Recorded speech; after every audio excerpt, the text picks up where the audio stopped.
Hi, welcome to Journeys. This is a Zoom special edition that I'm doing. My name is Denise Hurley, and I'm here with Charlene DiCalogero. How did I do with that? Getting good. It's Not bad? DiCalogero. Gero. Okay. All right. Charlene is running for state representative for the 12th district. Harold Norton is presently the state representative for this district, but is stepping down. Charlene is one of 5 women running for this open seat. And thanks for letting me know that you're running. I did not know that. So this is great that I'm able to talk with you about these issues and get you out there so people can make an informed choice for this seat. Okay, so welcome, Charlene. Thank you. You're welcome. Can you tell us a little bit about yourself before we explore the reasons why you're running?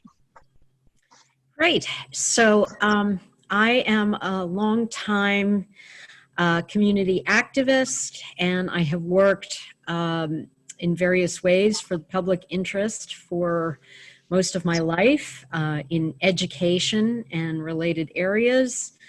I have been a volunteer on helping people fight illegal foreclosures with the Massachusetts Alliance Against Predatory Lending. And I have been in the last 5 or so years very active on the climate emergency here in central Massachusetts. Mm-hmm. I've lived in the Bay State for over 20 years, and more than half of that here in Berlin, Mass. Okay, all right. So why are you running? What's your reasons behind running for this seat? So I'm running because we need a legislator at the State House who cares about the people and not the deep pockets. Mm-hmm. I'm running because people want someone they can trust who will tell you how I voted on the bills that matter to you and push the rest of the House to do the same. And I'm running because we need a state rep who understands that you, the residents of the 12th Worcester, are my boss. If you elect me, I will listen to you, I will collaborate with you, and I will work for you. Okay. All right. So this question is basically the change of our world. It's changed dramatically over the past few months, I would say. We're now faced with dealing with racism head on and how police treat people of color in this country. Could you please speak to these issues and how you would try to make a difference? Yes, so this is a concern I have been aware of and active on and educating myself on for pretty much all my adult life. So to me, this is not new news. The fact that we have unjustly incarcerated millions of people, many of whom are Black and brown, for decades. That the war on drugs was really in large part a war on Black and brown people in the way that the federal and state governments have operated. And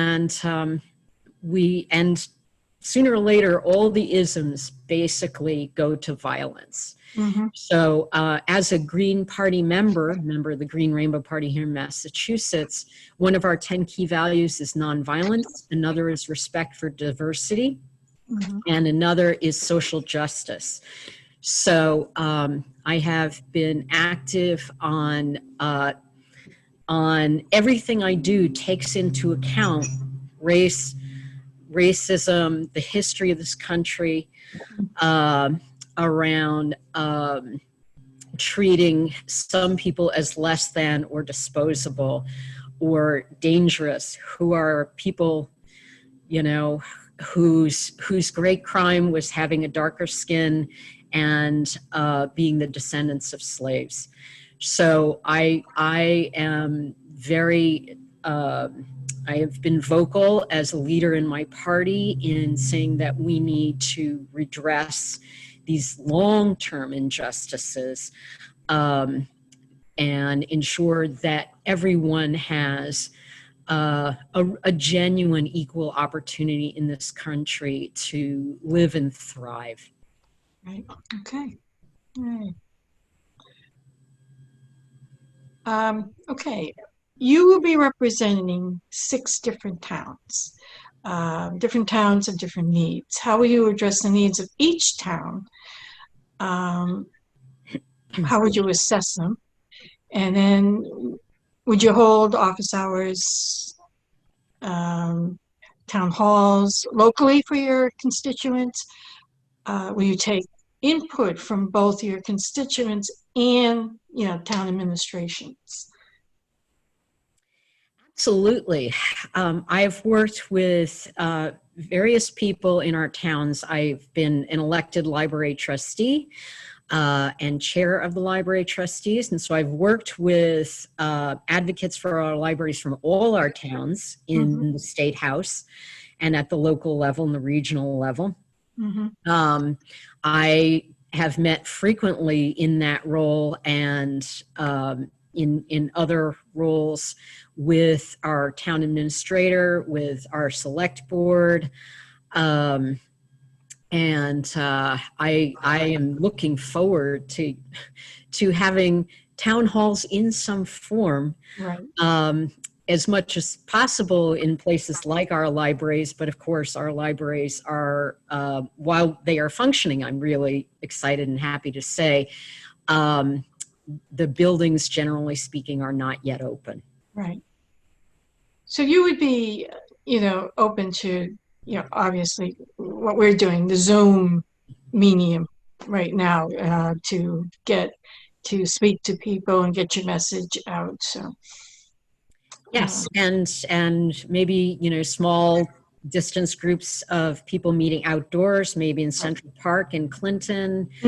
I know many of our annual town meetings were out of doors in school fields, places like that. So I would be happy to meet with folks in ways that protect the health of our folks. Right. Okay.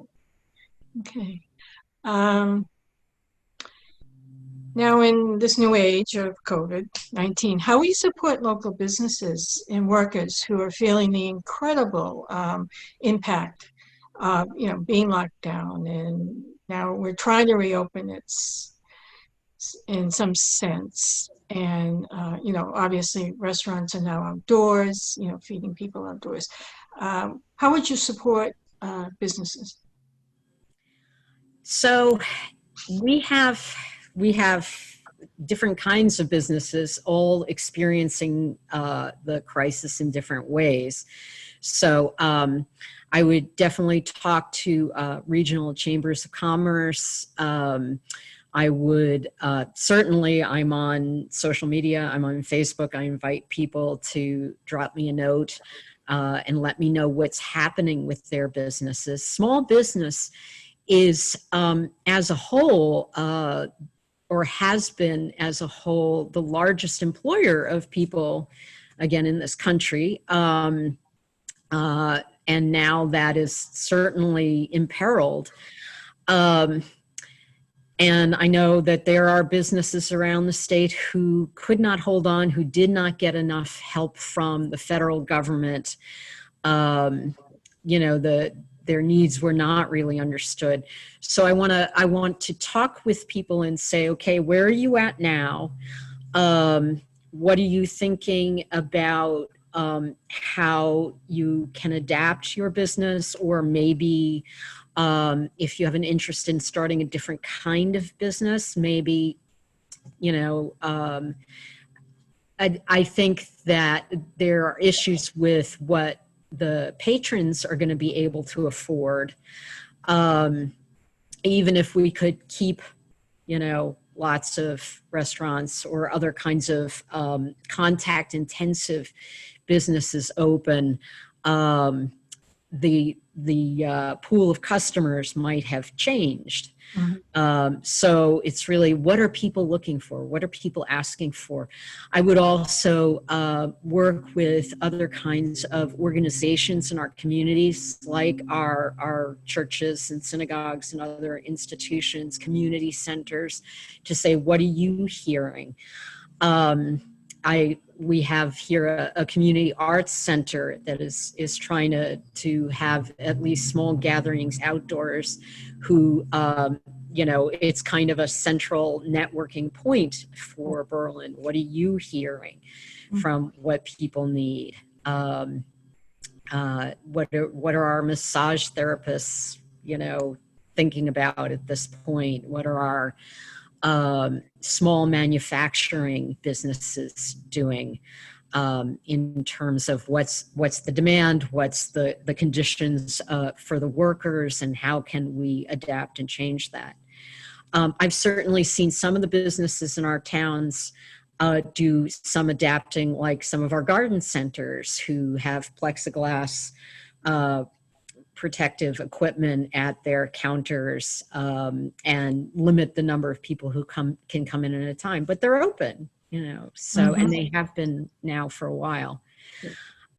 So I think there are possibilities, and I think business people can be terrific at adapting.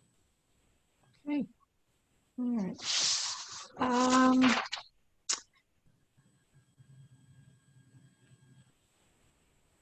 Can we talk a little bit about gender equity? What does that mean to you?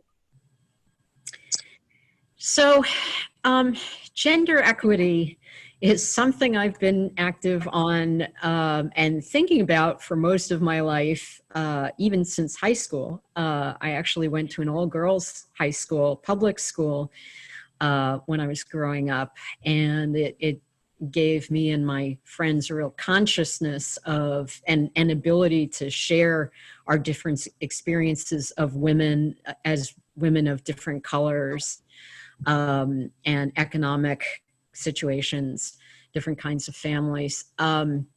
So gender equity, we're definitely not there. If you count the number of women and non-binary people in the State House, that's still not 50%, which is what it should be. So clearly, it's not enough to say a job is open to anyone can shop here. And we need to make sure that there is childcare available the same way education is available. Public education is free to all. And if we really want an equitable society, childcare has to be available to everyone and free to anyone. This will help everybody, whether or not you personally have a child of that age. We need to make sure that there's physical accessibility. There are plenty of women with disabilities who need ramps and elevators. There are lots of barriers for Black and brown women, new Americans.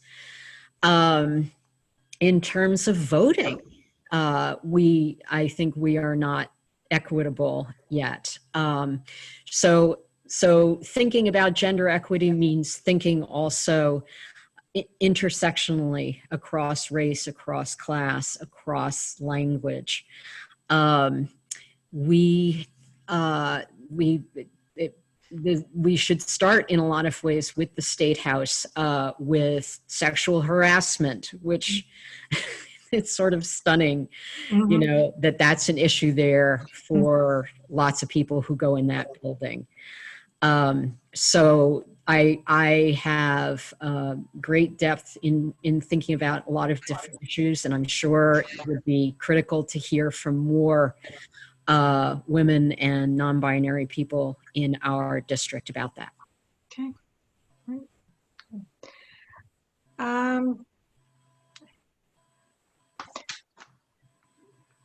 How would you address domestic violence right now? I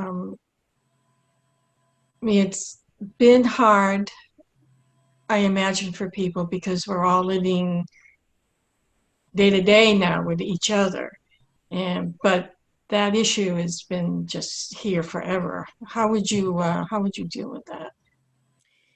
Yes, I've done a lot of reading on that issue. I know people for whom that has been an issue. Domestic violence and child abuse and sexual harassment, all of these things we need to deal with starting at a very young age in terms of how we help our young people understand that their body belongs to them, that they have a right to control who touches them, to understand the differences between good touch and bad touch, to understand the names of the parts of their body. Children are very literal. I also think children are naturally very attuned to fairness and justice.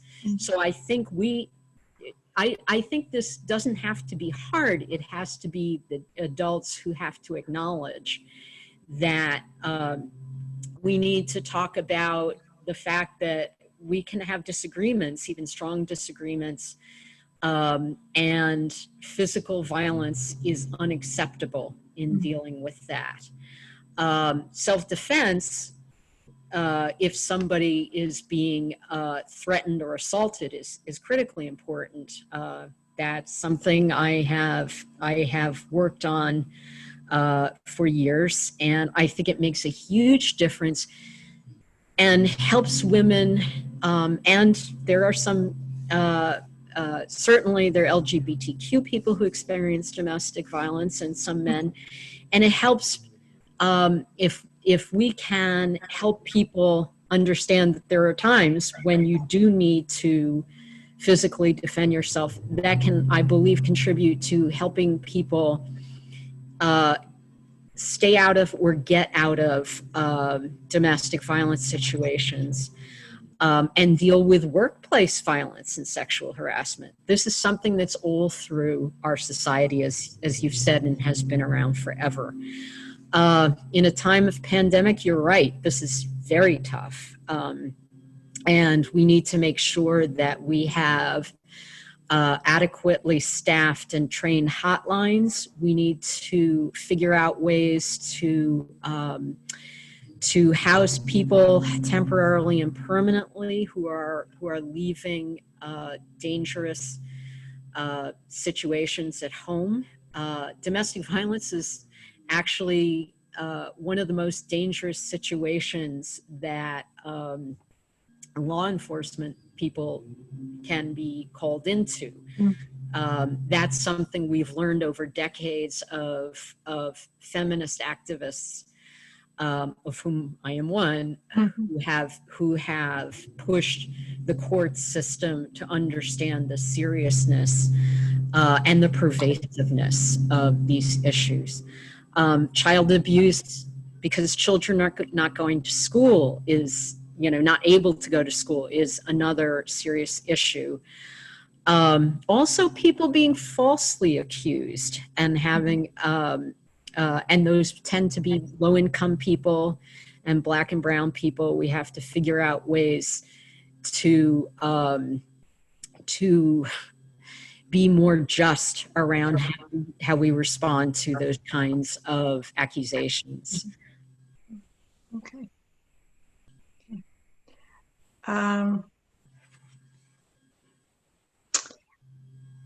Now I want to talk about our healthcare system, especially in Massachusetts. I feel it's pretty strong in terms because of where we live. But what would you do to strengthen it more for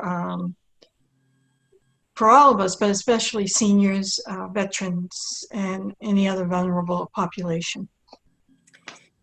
Yes, in many ways, we do have a relatively good system, and there's clearly a lot of holes, and the needs are great. I'm concerned, first of all, about people who are getting sick from COVID who could be in the hospital for weeks or months. I mean, this is literally happening, who are getting huge medical bills. Medical crises is one of the ways that many people find their houses foreclosed or themselves evicted, so which creates a worse health situation. I know many people.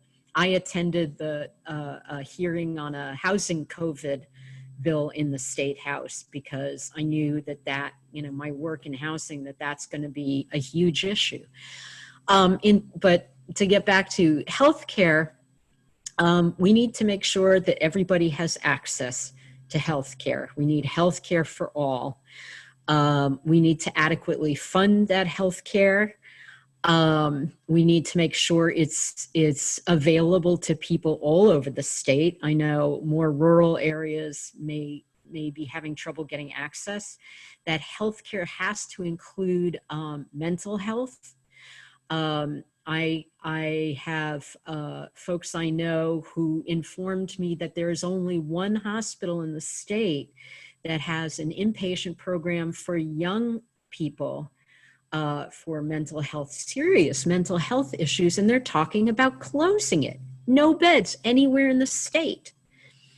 I took care of an elderly parent with dementia while I was working full-time and helping build a 68 home community here in Berlin. That was probably about the toughest time in my life. And I feel strongly that we have to be much more proactive about thinking about the different ways we can keep people in their homes as long as possible, that we have care, that we have relief for caregivers, and that people are not being bankrupted and losing their homes because they're sick or a family member is sick or needs care.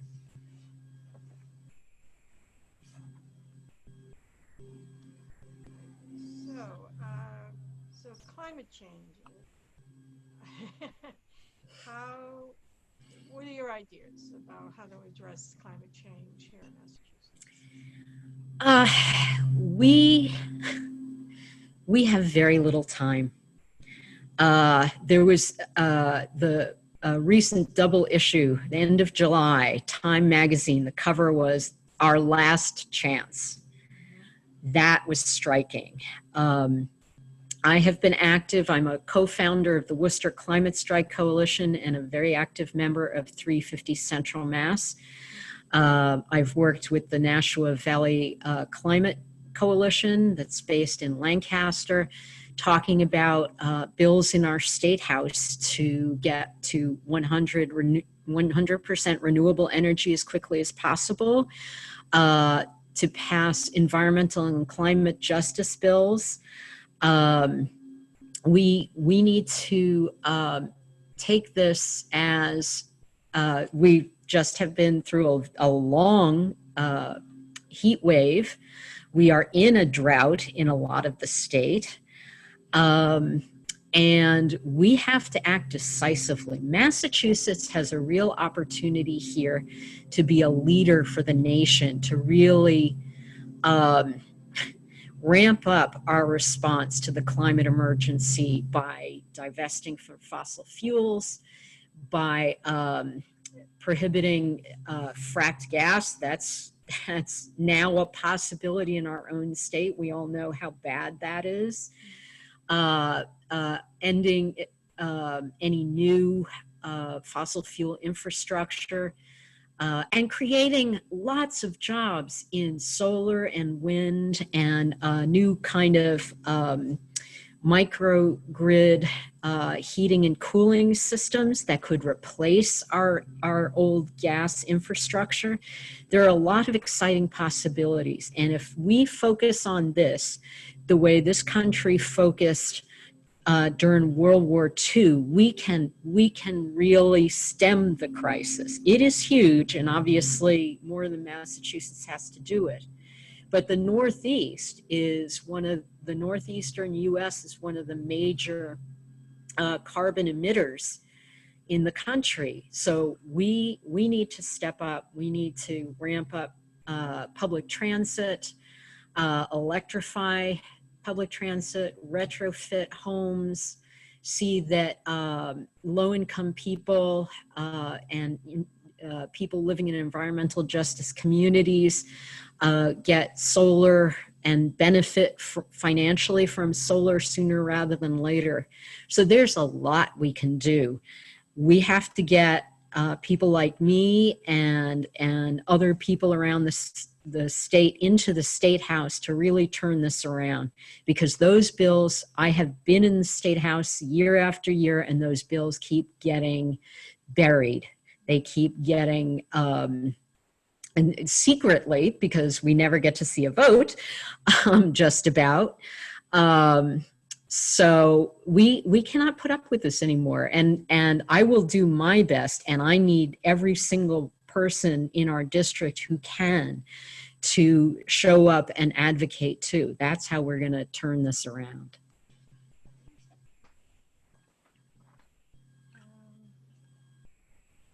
Okay,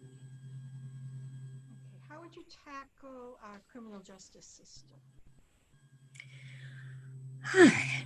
So this is, in a lot of ways, I think, very doable.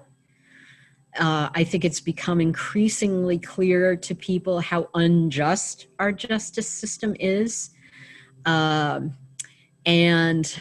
we can start by ending mass incarceration and the exploitation of people in prisons by private companies and our governments who basically use this to deprive people who are trying to find jobs from living wage jobs, and paying people in prisons who are often there for no good reason, because they could not afford legal representation, or the representation that was provided to them was inadequate. Public defenders have been underfunded for years. So we need to get people out of our prisons who may have pled guilty because they didn't understand what was involved. They were lied to in many cases. We need to, I mean, there was the scandal of the drug testers who lied about the results. Mm-hmm. 2 people, thousands of cases. So we need a lot more oversight of the justice system. We need to get people out of prisons. We need to think about other ways to deal with the real problems that exist in our communities, and have a lot of community input about what will work. And as people were saying, if we stop pouring money into locking people in cages, often who have not even been convicted, they're there because they can't afford bail. Get rid of cash bail, and start putting that money into education, healthcare, housing, job training. We will save a ton of money. We will rejuvenate communities. We will get jobs back that have been shunted off to prisons and jails immorally, I believe. And we will be able to move forward as a society.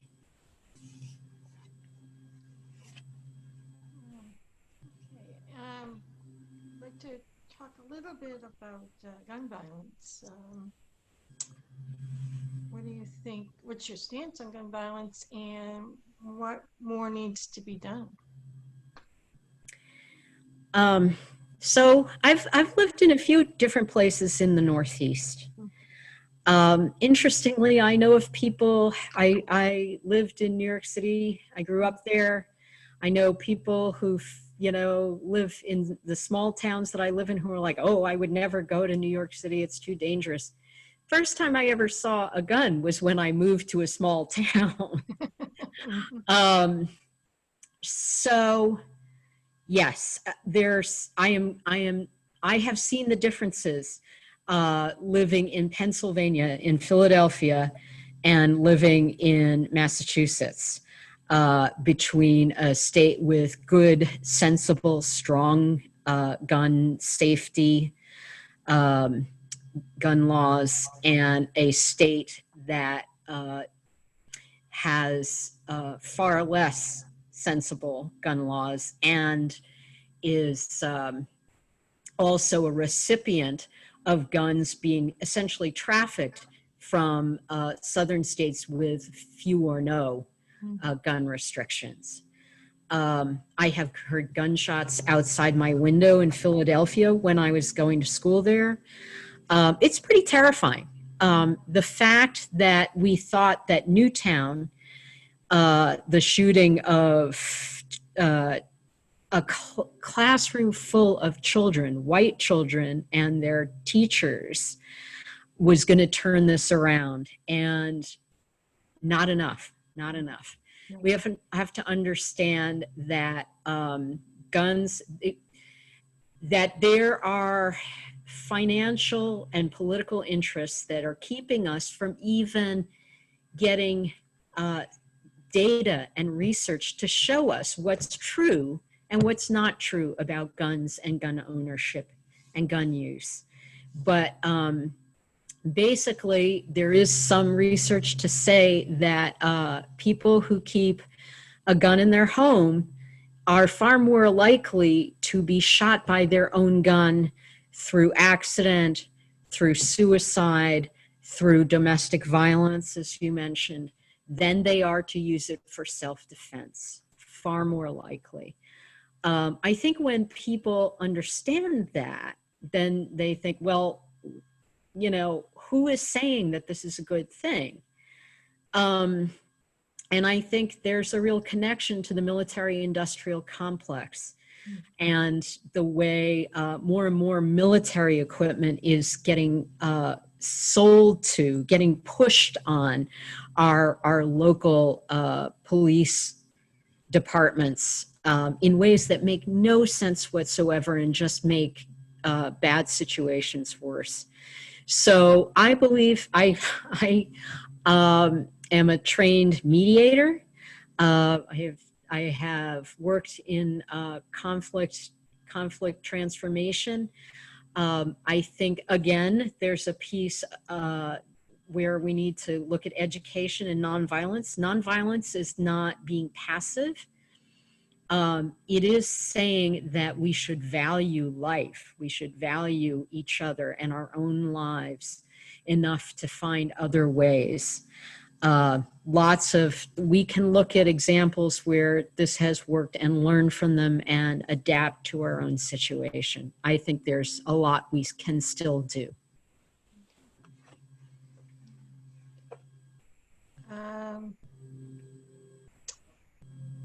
How would you address the needs of the LGBTQ people of color communities in light of the rise of hate crimes?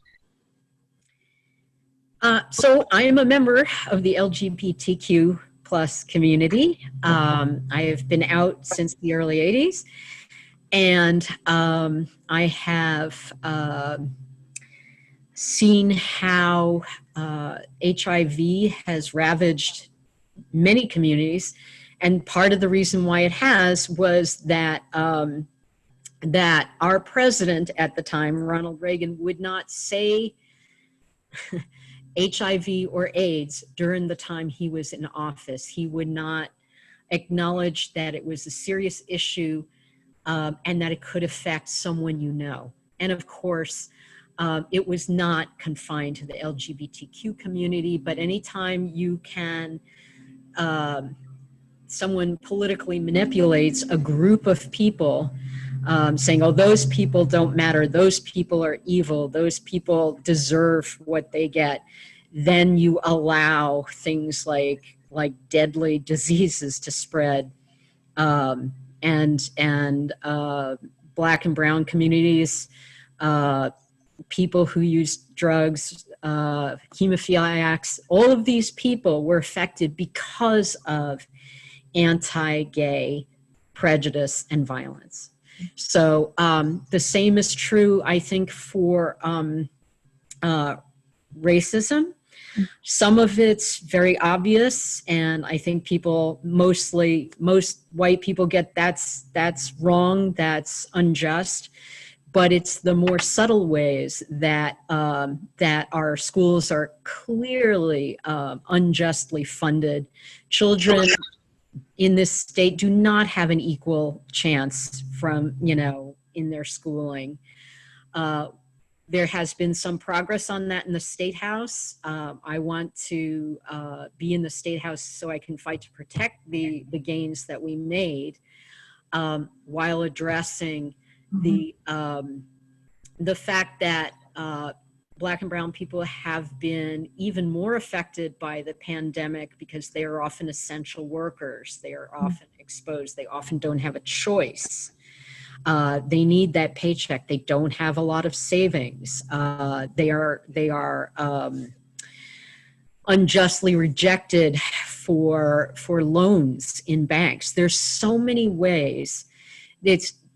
I was at a Black Lives Matter demonstration here in Little Berlin. I was so happy to see how many people, mostly white, our community's mostly white, but also some Black and brown people were there. And one African heritage gentleman was holding a sign saying, racism is not an event, it's a system. Mm-hmm. And that's something I've known and have been working on for many years. And I invite people of all colors to come to me and talk to their ideas about and their experiences, because experiences are so important in this respect. How can we help you have a safe life, to be able to get a job, schooling, home? How can we make sure that you are treated justly here in Massachusetts, here in the 12th Worcester District? One last issue I'd like to look at. Folks in the 6 towns you will be representing felt that we need more with public transportation. The sentiment is a lot of townspeople pay into that whole system, but we don't get any kind of quality services, and that's been, I think, for a lot of people, a major issue, being able to access, being able to go to different places, go to the market, go to Worcester, or, that type of thing. So how would you address that? So I believe that obviously everything is interconnected. That's one of the sort of basic principles of systems thinking. And when we start looking at one piece, we see how it's connected to other pieces. So yes, public transit. I grew up on trains and buses. I used them to go to school in high school and to work after I was, graduated and working full time. So it's pretty clear to me, we've had great public transit in this country. When my parents were young working people, there was plenty of public transit.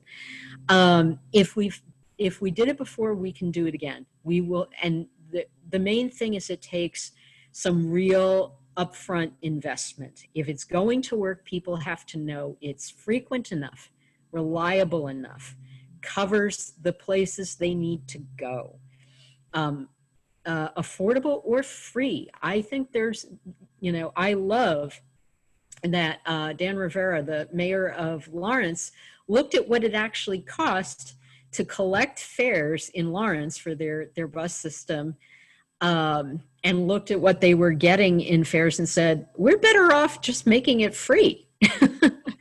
So there are lots of solutions. I have advocated, I have attended the Rail Vision session for commuter rail, advocating for full electrification, higher frequency, more coverage, more last mile. That's part of what you're talking about, is getting people from commuter rail to their homes. But there needs to be a real serious investment in understanding that there was an attempt to have a commuter bus coming out of Marlboro going into Boston, but there were only 2 buses in the morning and 2 at night. That's not enough. You have to give people more choice and more of a sense of, oh, well, if I miss this bus, there's another one in 20 minutes. That's when it works. So having lived with it, used it, loved it, you know, it's a lot less stressful. We'll have less health issues around the stress around car accidents, all that kind of stuff, if we really invest in public transit that people want to use. And I believe we will need it, and people will want it once we get the pandemic under control. And there is some availability of now, and I will definitely look into how that's working and to make sure that using it is safe. But clearly privatization has not worked. I was commuting on the Fitchburg line, and you could tell almost immediately that the service got worse, that the conductors were under a lot more stress.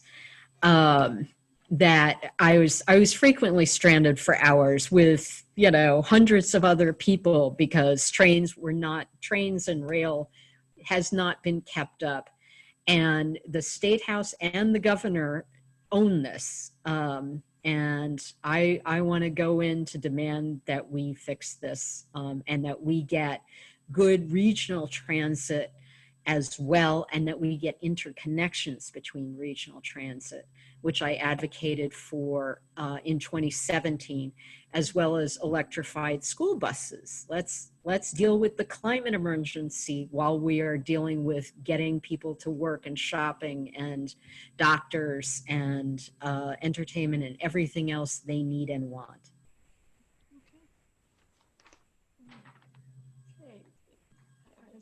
Okay. Is there anything else that you would like to address at this time? Or...